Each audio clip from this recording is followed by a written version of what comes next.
श्री स्वामी समर्थ. जय जय स्वामी समर्थ. श्रोते हो, तुम्हा सर्वांचे आपल्या श्रवणामृत चॅनलमध्ये खूप खूप स्वागत आहे. आजच्या व्हिडिओमध्ये आपण दशक 8वा यात सुरुवात करत आहोत. दशक 8वा याचे नाव समर्थ रामदास स्वामींनी मायोद्भव नाम असे दिले आहे. त्यास समर्थ रामदास स्वामी ज्ञानदशक असेही म्हणतात. या दशकामध्ये समर्थ रामदास स्वामींनी विश्व आणि परब्रह्म याविषयीचे विवेचन केलेले आहे.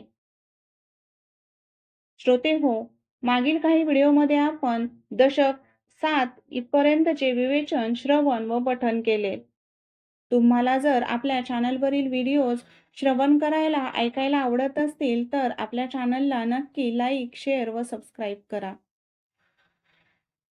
समर्थ रामदास स्वामी दशक 8 मध्ये आपल्याला सांगतात की वास्तविक पाहता विश्व हे दृश्य, परिच्छिन्न, नाशवंत, भेदाने भरलेले, विकारी, सगुण व मृत्यूच्या अधीन आहे.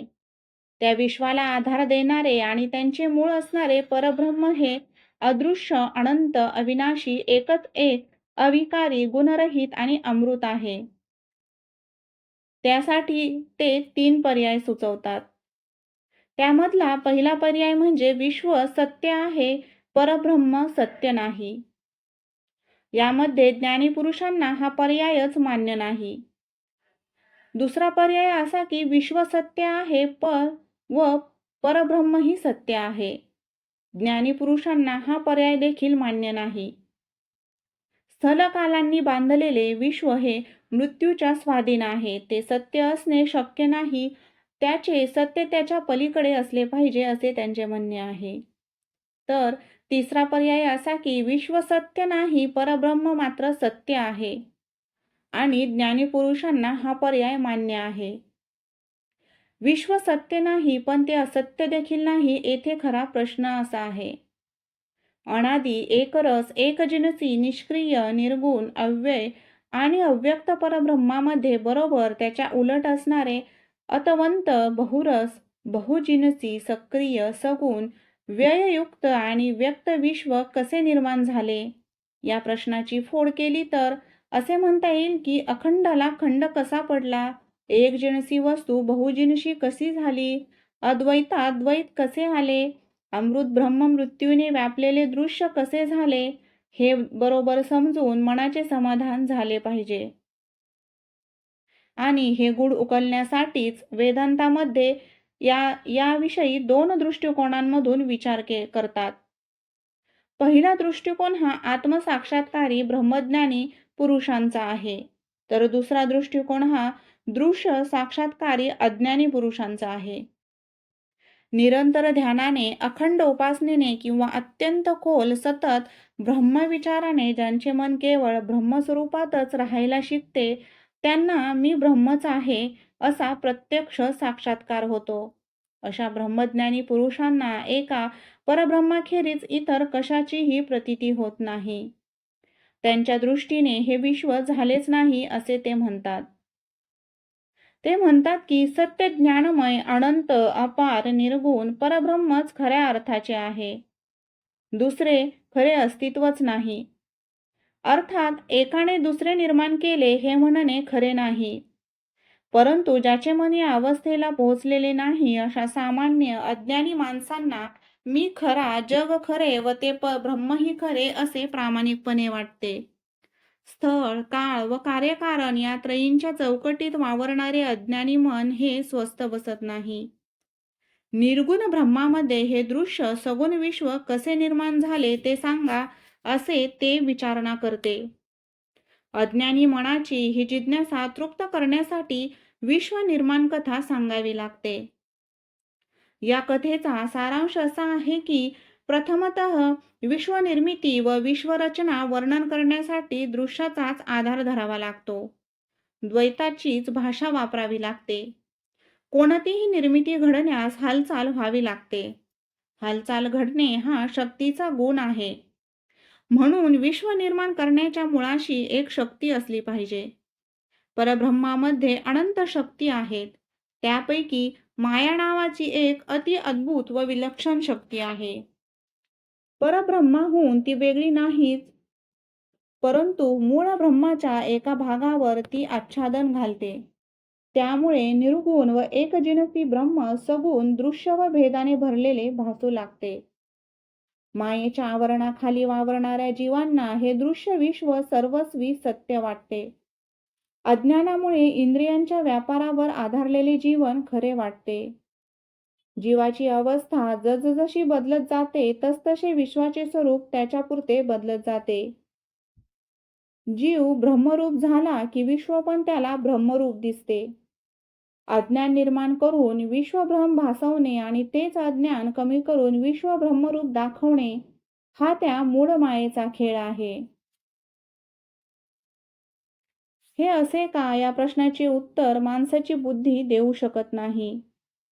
यासाठी भगवद्गीता त्याला दैवी माया असे म्हणते. मूळ मायेतून गुणमाया निर्माण होते आणि तिच्यामधून नियमानुसार दृश्य विश्व आकार घेते. आपल्या ज्ञानाची जी पातळी असते तिच्यावर विश्वाचा अर्थ अवलंबून असतो. म्हणून हा ज्ञानदशक होय असे समर्थ रामदास स्वामी सांगतात. श्रोते हो, दशक 8वा मायोद्भव नाम म्हणजेच ज्ञानदशक याचे विवेचन आपण आता श्रवण केलेत. यामधील समास पहिला म्हणजे देवदर्शन हा होय. समर्थ रामदास स्वामी सांगतात की या जगाला आपण कर्मभूमी म्हणतो. येथील निसर्ग नियम असा असतो की जो कष्ट करतो त्याचे कर्म सिद्ध होते, त्याचे हेतू साध्य होतात. अज्ञानी माणसे हा नियम आत्मज्ञानाच्या किंवा देवदर्शनाच्या बाबतीत देखील खरा धरतात. कष्ट वाचून देवदर्शन होत नाही असे ते म्हणतात. हे त्यांचे म्हणणे अतिशय चूक आहे. देवदर्शन म्हणजे आत्मज्ञान होय, ज्ञान अनुभव होय. माणसाला येणाऱ्या अनुभवांमध्ये स्वस्वरूपाचा अनुभव हा परमश्रेष्ठ असतो. त्या अनुभवाने परब्रह्मस्वरूप आकलन होते. खरा देव हा अतिंद्रिय व अदृश्य आहे. पंचभूतमय विश्वातील पदार्थासारखा तो नाही. किंबहुना या दृश्य विश्वाचा तो खरा आधार आहे. असे ज्ञान होणे म्हणजेच खरे देवदर्शन होणे होय. पण समाजाकडे नजर टाकली तर अनेक देव, अनेक उपासना, अनेक शाखांचे अनेक वाद आणि अनेकांचे अनेक अनुभव यांचा कल्लोळ दृष्टीस पडतो. या सगळ्या घोटाळ्यांमधून बाहेर पडून क्वचितच एखादा कोणी खरा माणूस खरा देवाचा खरा शोध करतो. या सृष्टीमध्ये काहीतरी गूढ आहे, स्तिमित करणारे आहे, यात मात्र शंका नाही. म्हणून प्रश्न निर्माण होतो की ही सृष्टी कोणी, कशी व का केली. शरीराला कष्ट दिल्याखेरीज देवाचे दर्शन होत नाही असा चुकीचा समज करून घेऊन सामान्य माणसे वृथात श्रम करतात. देवाचे दर्शन घ्यावे ही गोष्ट खरी आहे, पण खरा देव आहे तरी कसा. जगात पाहिले तर देवांना तोटा नाही. ज्याची इच्छा पुरली तो आपल्या दैवताचे बंड वाढवितो. विश्वाचा आधार असणारा थोरला देव शोधणारा माणूस क्वचितच आढळतो. देव हा आकलन होण्यास जर कठीण आहे तर त्याचे स्वरूप कसे आहे, त्यास ओळखण्याचा मार्ग कोणता हे समजणे देखील आवश्यक आहे. हे विश्व अपरंपार आहे व त्यामधील अनंत प्रकारचे जीव प्राणी ज्यांच्या सत्तेमुळे निर्माण होतात व जगतात तो खरा देव होय. देवाच्या सत्तेने सगळे दृश्य विश्व तंगते, परंतु स्वतः देव मात्र अदृश्य व नामरूप विरहित आहे. हाच त्याचा मोठा चमत्कार आहे. या विश्वामध्ये सारख्या घटना घडत असतात. घटना घडणे हे एक प्रकारचे कार्य आहे. प्रत्येक कार्याला कारण हे आवश्यक असते. ज्या द्रव्यामध्ये बदल घडून कार्य दिसू लागते त्या द्रव्यास उपादान कारण म्हणतात. उदाहरण जर घ्यायचे झाले तर माती हे मडक्याचे, पाषाण हे मूर्तीचे, पाणी हे बर्फाचे किंवा कापूस हे वस्त्राचे उपादान कारण होय. द्रव्यामध्ये बदल घडून येण्याची, हालचाल होण्यास व त्या हालचालीला निश्चित दिशा लागण्यास जी शक्ती मार्गदर्शन करते तिला निमित्त कारण म्हणतात. उदाहरणार्थ कुंभार हे मडक्याचे, शिल्पकार हे मूर्तीचे किंवा कोष्टी हे वस्त्राचे निमित्त कारण देखील आहेत. विश्व त्यांचेच बनलेले आहे व त्याच्याच इच्छेप्रमाणे बनलेले आहे. या ज्ञानीपणाच्या भूमिकेवर कार्यकारण अभिन्न असतात. पण दृश्य विश्वाकडून विचार केला तर पंचमहाभूते विश्वाचे उपादानकारक आहेत व ईश्वर विश्वाचे निमित्तकारक आहे. ही बुद्धीची भूमिका आहे. या भूमिकेमध्ये उपादान कारण कार्यापासून अभिन्न असते, परंतु निमित्त कारण कार्यापासून सदैव भिन्न राहते. या दृष्टीने पाहता हे पंचभौतिक विश्व निर्माण करणारा देव त्या विश्वाचा मार्गदर्शक नियंता आहे, परंतु तो त्याहूनही निराळा असतो. देवांचे खरे स्वरूप कसे ते सांगताना समर्थ रामदास स्वामी सांगतात की सगळे दृश्य हे विश्व, सर्व दृश्य पदार्थ मिथ्या आहेत, नाशवंत आहेत. त्यास पायाभूत असणारे अमृत तत्व म्हणजे देव होय. सगळे दृश्य पदार्थ नाश पावले तरी ते जसेच्या तसेच टिकतात, तो देव होय.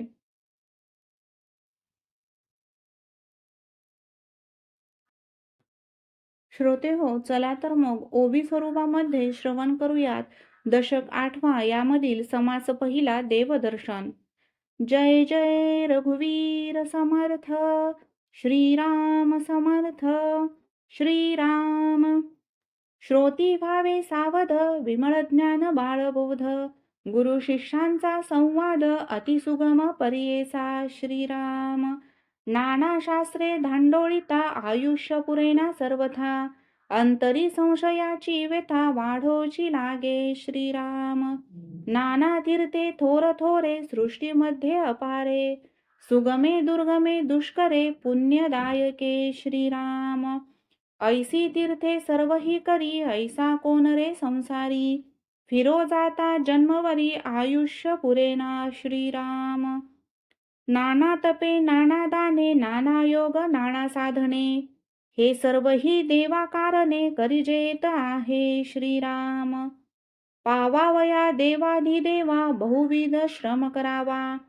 तेने देव ठाई पाडावा, हे सर्व मत. श्रीराम पावावया भगवंता ते, नाना पंथ नाना मते. तया देवाचे स्वरूप ते, कैसे आहे. श्रीराम बहुत देव सृष्टीवरी, त्यांची गणना कोण करी. एक देव कोणे परी, ठाई पडेना. श्रीराम बहुविध उपासना, ज्याची पुरे तेथे कामना. तो तेथेची राहिला मना, सदृढ करोनी. श्रीराम बहुदेव बहुभक्त, इच्छा झाले आसक्त. बहु ऋषी बहुमत, वेगळाले. श्रीराम बहु निवडता निवडेना, एक निश्चय घडेना. शास्त्रे भांडती पडेना, निश्चय ठाई. श्रीराम बहुत शास्त्री बहुत भेद, मतामतास विरोध. ऐसा करिता वेवाद, बहुत गेले. श्रीराम सहस्रामध्ये कोणी एक, पाहे देवाचा विवेक. परी त्या देवाचे कौतुक, ठाई न पडे. श्रीराम ठाई न पडे कैसे म्हणता, तेथे लागली अहंता. देव राहिला परता, अहंता गुणे. श्रीराम आता असो हे बोलणे, नाना योग ज्या कारणे. तो देव कोण्या गुणे, ठाई पडे. श्रीराम देव कोणासी म्हणावे, कैसे तयासी जाणावे.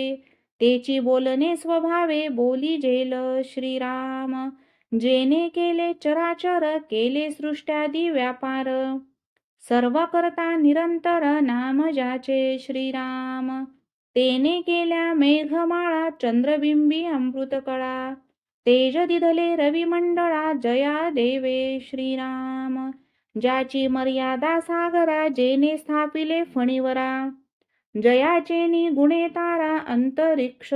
श्रीराम चारी खाणी चारी वाणी, 84 लक्ष जीवयोनी. जेने निर्मिले लोकतिनी, तया नाम देव. श्रीराम ब्रह्मा विष्णू आणि हर, हे जयाचे अवतार. तोची देव हा निर्धार, निश्चयेशी. श्रीराम देव्हारांचा उठोणी देव, करुणेने सर्व जीव. तयाचेनी ब्रह्मकटाव निर्मिला नवचे श्रीराम. ठाई ठाई देवसती तेही केली नाही क्षिती. चंद्र सूर्य तारा जुमती तयाचेनी नव्हे श्रीराम. सर्व करता तोची देव पाहो जाता निरावेव. ज्याची कळा लीला लाघव नेनती ब्रह्मादिक श्रीराम. येथे आशंका उठली ते पुढिली ये समासी फिटली. आता वृत्ती सावध केली पाहिजे श्रोती श्रीराम. पैस अवकाश आकाश काहीच नाही जे भकाश.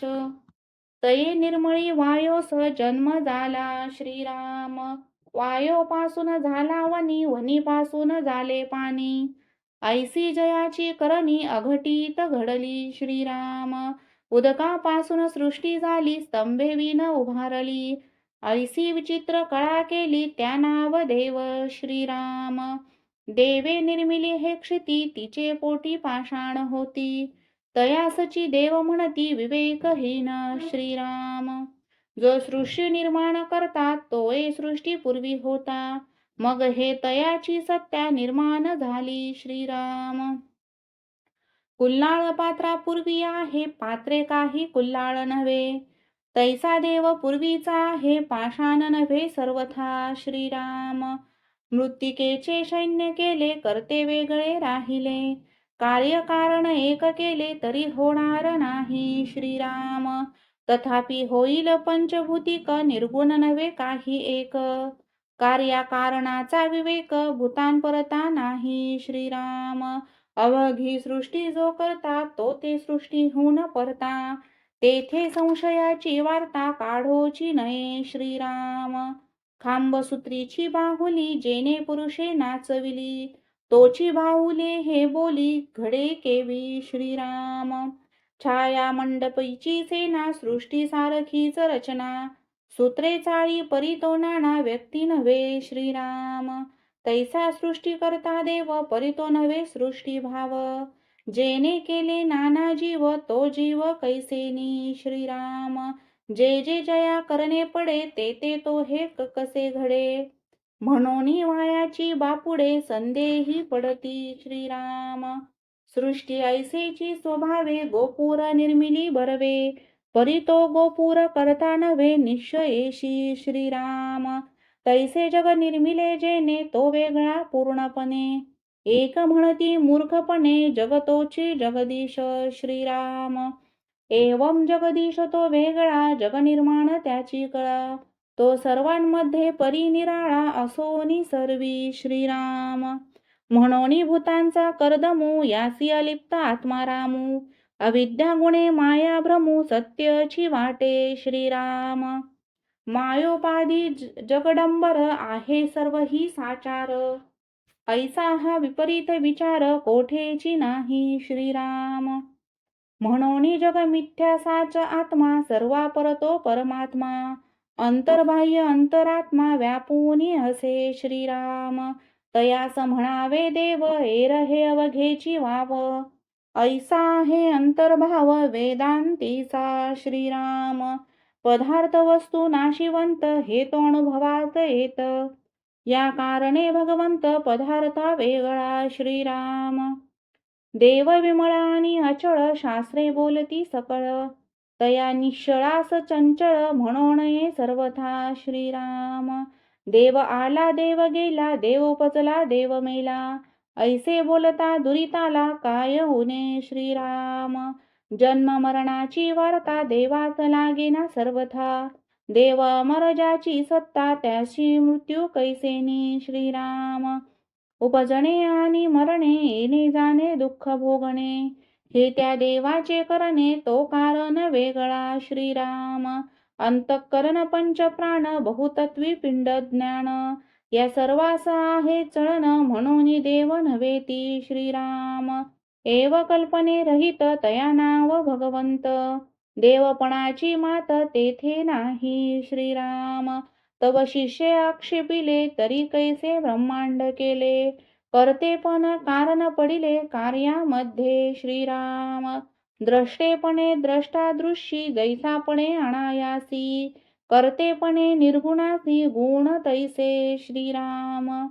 ब्रह्मांड करता कवण कैसी त्याशी ओळखण देव सगुण की निर्गुण मज निरोपावा श्रीराम एक म्हणती त्या ब्रह्मा ते इच्छा मात्रे सृष्टी करते त्या परते कोण आहे श्रीराम आता असो हे बहु बोली सकळ माया कोठून झाली ते हे आता निरोपिली पाहिजे स्वामी श्रीराम ऐसे ऐकोनी वचन वक्ता म्हणे सावधान पुढिले समासी निरूपण सांगीजेल श्रीराम ब्रह्मी माया कैसी झाली पुढे असे निरोपिली श्रोती वृत्ती सावध केली पाहिजे आता श्रीराम पुढे हेची निरूपण विशद केले श्रवण जेने होय समाधान साधकाचे श्रीराम इति श्रीदासबोधे गुरुशिष्य संवादे देवदर्शन नाम समास पहिला समाप्त.